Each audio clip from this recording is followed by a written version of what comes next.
अस्सलाम वालेकुम, welcome to my YouTube viewers. मेरे चैनल में आप सबका खुश आमदीद। अगर आप नए हैं तो मेरे चैनल को ज़रूर सब्सक्राइब करें और बेल आइकन को ज़रूर प्रेस करें ताकि इन्फो से भरी हुई आने वाली वीडियो का नोटिफिकेशन बर वक्त आपको मिलता रहे। उम्मीद है आप सब खैरियत से होंगे और मेरी दुआ है कि अल्लाह ताला आप सबको अपने हिफ्ज़ ईमान में रखे। तो दोस्तों, आज मेरी वीडियो का टाइटल है, क्या ज़िलहज के चांद के बाद अपने बाल और नाखून कटवा सकते हैं या नहीं। आज की मेरी वीडियो छोटी ज़रूर है पर इंफॉर्मेशन से भरी हुई है। ये वीडियो बहुत ज़्यादा इम्पोर्टेंट है। मैं चाहती हूँ कि आप पूरी फुल वीडियो मेरी देखें और कमेंट में अपनी कीमती राय का इज़हार ज़रूर करें।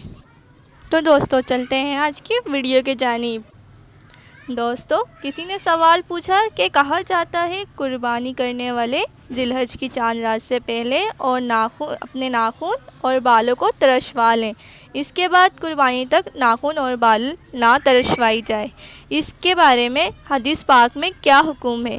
तो दोस्तों, मैं आपको बताती हूँ कि मुस्लिम शरीफ की हदीस पाक में है, कुर्बानी करने वालों के लिए मुस्तहक है कि वो ज़िलहज का चाँद नज़र आने से पहले अपने नाखून और बाल तरशवा लें और चाँद नज़र आने के बाद से कुर्बानी करने तक वो अपने नाखून और बाल ना तरशवाएं। तो मेरे प्यारे दोस्तों, अगर कोई शख्स ज़िलहज्जा के 10 अयाम में बाल कटवाए तो इसमें वो गुनहगार नहीं होगा।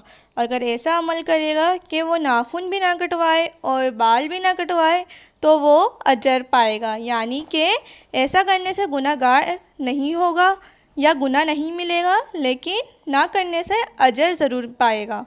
अल्लाह के महबूब हमारे प्यारे हज़रत मोहम्मद सल्लल्लाहु अलैहि वसल्लम ने फरमाया, अगर ये करेगा तो गुनाह नहीं है, अगर ये करे तो गुनाह नहीं है और ना करे तो सवाब है।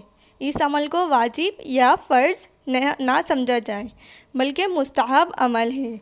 अगर ना करेंगे तो कोई गुनाह नहीं है। अल्लाह पाक हम सब के मसाइल दिल समझने की तौफ़ीक़ अता फ़रमाए और इन सब पर अमल करने की तौफ़ीक़ अता फ़रमाए।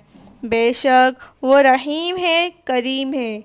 या अल्लाह हम सबको कुर्बानी करने की तौफ़ीक़ अता फ़रमाए, आमीन। तो दोस्तों, अपना बहुत ख्याल रखिएगा। जब तक के लिए अल्लाह हाफ़िज़। कल मैं एक और नई वीडियो दिलचस्प वाली इंफॉर्मेशन वाली लेके आऊँगी।